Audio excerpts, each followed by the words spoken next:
금화를 만들고 은화를 만들어서 자기 얼굴을 초상에 넣어서 국민들한테, 백성들한테 이 돈을 써라. 금본위제라는 것을 우리는 뭐 다 귀가 따갑도록 들었지 않겠습니까? 금이 있는 만큼만 화폐를 발행하자. 금의 10배, 금의 20배, 금의 100배, 금의 200배, 금의 1000배 이렇게 발행하게 됐던 것이죠. 나에게 월급 주는 사장을 나의 적으로 돌리고 이렇게 싸우도록 유도를 해서 말하자면 은행만 웃었던 것이죠.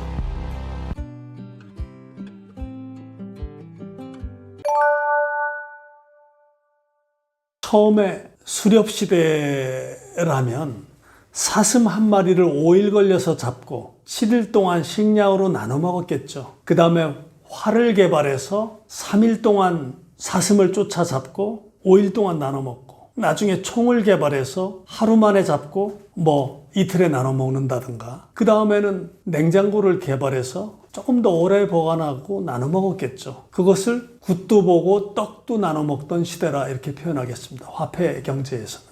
그런데 어느 날 왕이 금화를 만들고 은화를 만들어서 자기 얼굴을 초상에 넣어서 국민들한테, 백성들한테 이 돈을 써라. 이렇게 해서 그 금화, 은화, 이 주화가 나왔던 것입니다. 그래서 거기서도 소위 말해서 화폐 양적 완화가 있었겠죠. 나중에 화폐가 부족하니까 금의 귀퉁이를 깎거나 은의 귀퉁이를 깎아서 거기다가 뭐 구리를 더 섞어서, 동을 더 섞어서 화폐의 양을 더 늘렸던 그런 또 화폐 그 양적 완화도 있었던 것입니다. 그 이후에 어떤 금본위제라는 것을 우리는 뭐 다 귀가 따갑도록 들었지 않겠습니까?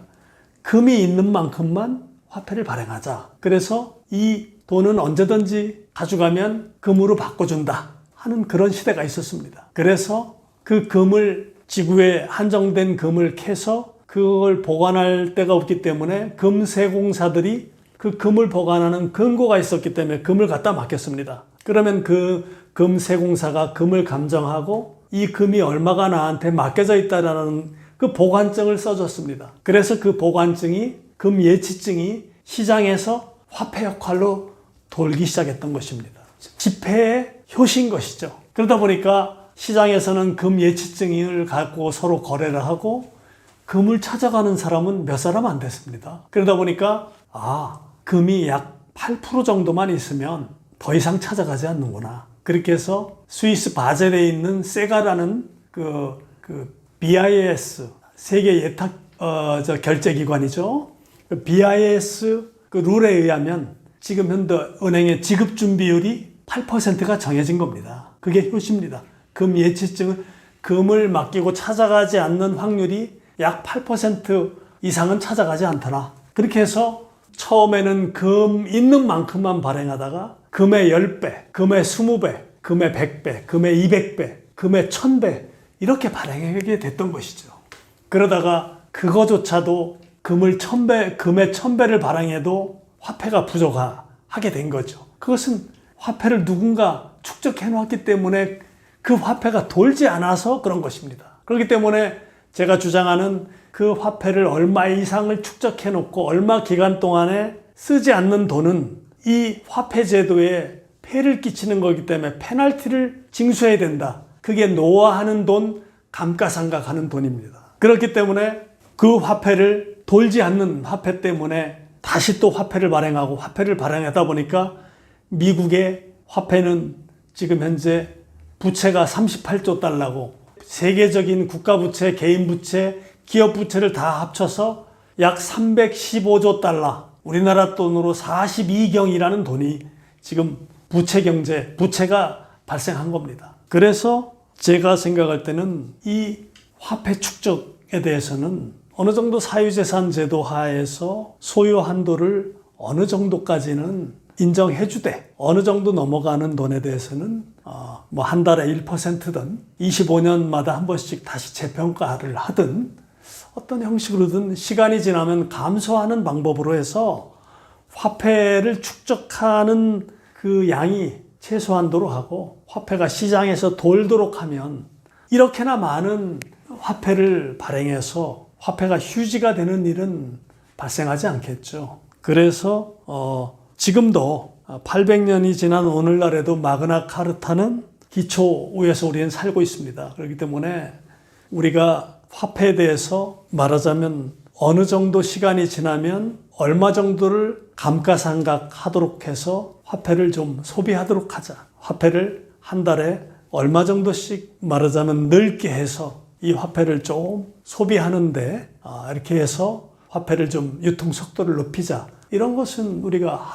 인간이 만든 제도이기 때문에 인간이 만나서 조절할 수가 저는 있다고 보여지는 것입니다. 그래서 지금 영국의 파운드가 군사력이나 어떤 금이 없어서 기축통화를 뺏겼듯이 미국이 곧 기축통화 지위를 잃는다 하는 것은 제가 볼 때는 좀 믿어지지 않습니다. 그렇기 때문에 앞으로도 스테이블 코인을 통해서 디지털 달러가 계속 지속된다고 봤을 때 우리는 인구를 적절한 선에서 조절할 수 있는 어떤 인간의 현명한 합의를 찾아낼 수만 있다면 화폐도 일정량 총량 한도 내에서 어떤 화폐의 감가상각하는 늙는 어떤 시간이 지나면 감소한다라는 그 페널티를 징수해서 인플레이션이 3% 발생하면 화폐에도 3%를 다시 그 축적된 그 벌금으로 받아오는 페널티로 받는 그 돈에서 돈을 풀면 말하자면 화폐 총량은 변하지 않기 때문에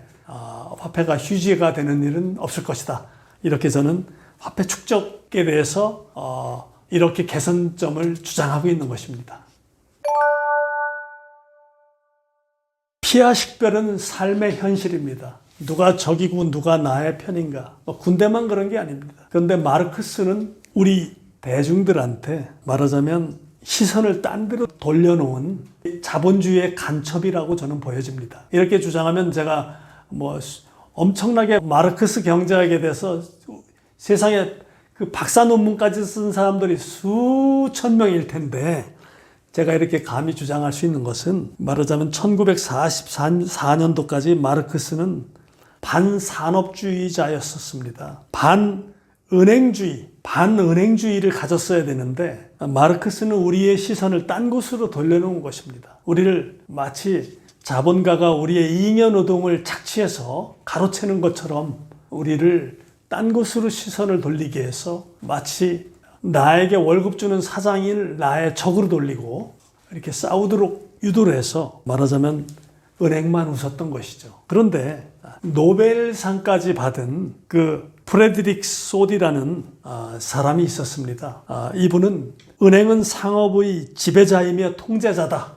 그들이 국가의 모든 재산을 손에 쥐고 있다. 이렇게 주장함으로써 이 사람은 그 경제계에서 사라져야 했었습니다. 왜냐하면 이런 얘기를 드러내놓고 하는 그 경제학자를 그냥 놔둘 리가 있겠습니까? 은행가들이. 말하자면 이 사람이 주장한 것은 우리의 진짜 적은 은행이다. 옥수수를 재배하는 농장주도 아니고 나에게 임금을 주면서 옥수수를 따게 하는 농장주도 아니고 어물전 상인도 아니며 주식을 발행하는 기업도 아니다. 그 기업들의 뒤에서 발목을 잡고 있는 은행이 바로 적이다. 이렇게 말했습니다. 사장이나 자본가에게 돈을 대출해주고 너무 비싼 이자를 받아갔던 것이죠. 그것이 결국은 우리에게 노동자들한테 월급을 많이 줄 수가 없는 그런 환경이었던 것입니다. 그래서 지금은 금융자본이 융자, 이자, 보증, 전환사채, M&A 등 다양한 형태로 산업 깊숙이 침투해 있기 때문에 우리는 은행이 우리의 적인지 모릅니다. 마치 마르크스가 노동자야 단결해라. 자본가의 그 자본에 우리의 쇠사슬을 끊고 저들을 물리치고 그 생산시설을 우리가 소유하자. 이런 공산주의 논리로 가게 만든 것은 순전히 마르크스가 우리한테 적을 잘못 보도록 피하식별을 분간하지 못하도록 우리한테 잘못된 곳으로 우리를 이끈 것이라고 저는 생각됩니다. 자꾸 블랙록을 자꾸 얘기하게 되는데 블랙록, 뱅가드, 스테이트 스트리트 이러한 투자 자산운용사들이 22조 정도의 세계의 연기금과 국부펀드를 다 사모펀드로 운영하고 있습니다. 이들은 월가에 있는 은행도 거의 다 소유하고 있습니다. 그렇기 때문에 이들이 갖고 있는 기업이 세계에 약 글로벌 기업이 2,000개 정도를 지분을 다 일정량을 갖고 의결권을 행사하고 있기 때문에 그러한 그 세계적인 다국적 기업, 글로벌 기업들이 그 나라에서는 국가를 접수해서 운영하고 있는 것입니다. 사실은 정치 세력은 그 금융 세력 시녀로 존재하고 있기 때문에, 그래서 우리는 이처럼 짖지 않는 개를 우리는 마치 경제학의 어떤 아버지처럼 이렇게 진짜 위대하게 숭배해 왔습니다만, 우리는 인간의 본성이나 인간의 돈에 대한 속성이나 화폐제도를 운영하는 그 본질이 무엇인지를 마르크스를 폄하해서 우리가 새로운 경제학 이론을 개발해내자 이런 것이 아닙니다. 우리는 지금 왜 이렇게 세상에 수많은 돈들이 필요하고 수많은 돈들이 거품처럼 사라져야 되는가? 또 나의 노후는 이렇게 왜 파괴되고 있는가? 이런 것들은 지구의 인구 조절이라는 것을 우리는 어떤 면에서는 그러한 세상을 끌고 가고 있는 사람들이 아무리 선한 일을 하고 아무리 악한 일을 한다고 이렇게 우리가 어떤 한쪽으로 치우치게 보지 말고, 우리가 균형 잡힌 사고를 가지고 나의 단 한 번뿐인 인생 평생 빚만 갚다 죽지 말고, 우리가 이러한 세계의 어떤 투자자산 운영사들이 투자자산을 어떻게 운영해서 어떤 목적을 가지고 돈을 어떻게 발행하고 파괴하고 이런 목적이 무엇인가를 알면 내가 가지고 있는 소중한 나의 노후 자금을 잘 지키고 어떤 행복한 삶을 유지할 수 있다. 그렇기 때문에 찰스 다윈이 기독교 창조론을 뒷받침하기 위해 어떤 논리를 개발한 간첩일 수도 있고, 마르크스의 사회주의 또는 공산주의는 자본주의를 설명하기 위한 자본주의의 간첩일지도 모른다 하는 의심을 해볼 필요가 있다. 이렇게 저는 주장하는 것입니다.